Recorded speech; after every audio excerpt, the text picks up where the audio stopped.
আজকের দিনটা শুধু পালনের জন্যই নয়, আজকের দিনটা আমাদের অধিকার বুঝে নেবার দিন। আজকের দিনটা আমাদের ন্যায় বিচার পাওয়ার জন্য সংগ্রামের দিন। 8ই মার্চ হলে আমাদের কর্মঘণ্টা পুরুষের সমান হতে হবে, আমাদের মজুরি সমমজুরি হতে হবে।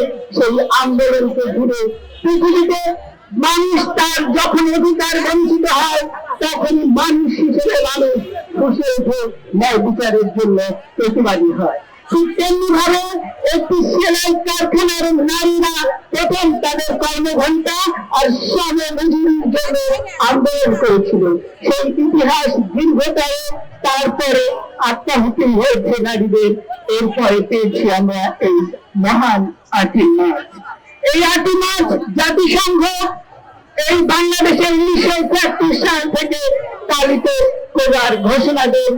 8ই মার্চ পালিত হয় বাংলাদেশে 1971 সাল থেকে। আমরা কি এখন স্বাধীন? আমরা কি সমমজুরি পাচ্ছি? দীর্ঘ 200 বছরের পরে আমরা কিন্তু এখনো সমমজুরি পাইনি। আমরা অধিকার বঞ্চিত থেকেছি। বাংলাদেশে আমরা নারীরা অর্ধেকের বেশি নারী আমরা ভোটার। আমাদের ভোটে বাংলাদেশের রাষ্ট্রপ্রধান নির্বাচিত হন। প্রধানমন্ত্রী কে হবেন তার এই দেশের নারীরাই ডিসাইড করে। অথচ আমরা প্রচন্ড অবহেলার মধ্যে এখনো আছি। যতটুকু উন্নয়ন হয়েছিল শহীদ প্রেসিডেন্ট জিয়াউর রহমানের হাত ধরে হয়েছিল, এরপরে বেগম খালেদা জিয়া এই নারী সমাজকে শিক্ষা সহ সকল অধিকার চাপিনের জন্য কোটা এবং নারীদের ব্যাপক ভাবে ভাগ্য উন্নয়নের জন্য নারীর ক্ষমতায়নকে উদ্বুদ্ধ করেছিলেন এবং সেই হিসেবে বাংলাদেশের নারীরা অনেক ক্ষমতাবান। বাংলাদেশের স্বাধীনতার পরে আমরা দুইজন নারী প্রধানমন্ত্রী পেয়েছিলাম, যার মধ্যে বেগম খালেদা জিয়া ছিলেন অনন্য দৃষ্টান্ত। তার মৃত্যু পর্যন্ত তিনি ছিলেন একক আপসী নারীর অধিকারের জন্য সোচ্চার। কোন সন্তানের মায়ের সন্তানের যে মা জন্মদাত্রী তার অধিকারের জন্য তিনি লড়েছিলেন আমরণ।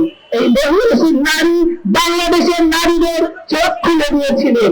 বাংলাদেশে বহু বছর ধরে 17 বছর ধরে নারীরা শুধু কাগজে কলমে ছিল, স্পিকার ছিল, মন্ত্রী ছিল, কিন্তু নারীকে যেইভাবে ভাবে ধর্ষণের শিকার হতে হয়েছিল দীর্ঘ 17 বছরে তা ভুলবার নয়।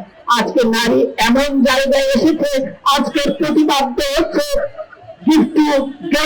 অর্থাৎ নারীকে আমাদেরকে সেই জায়গায় পৌঁছাতে হবে যেখানে নারীর অধিকার।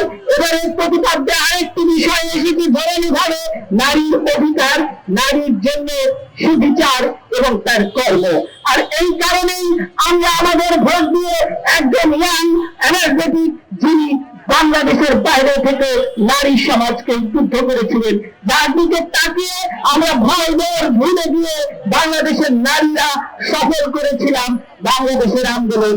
24-এর আন্দোলনে যখন কন্যা সন্তানটি রাস্তায় নেমেছিল তখন তার মায়েরা ঘরে থাকতে পারেনি। কন্যা সন্তানের কথা চিন্তা করে মায়েরা রাস্তায় নেমেছিল বলে সেই আন্দোলনটি সফলতার মধ্যে ছিল।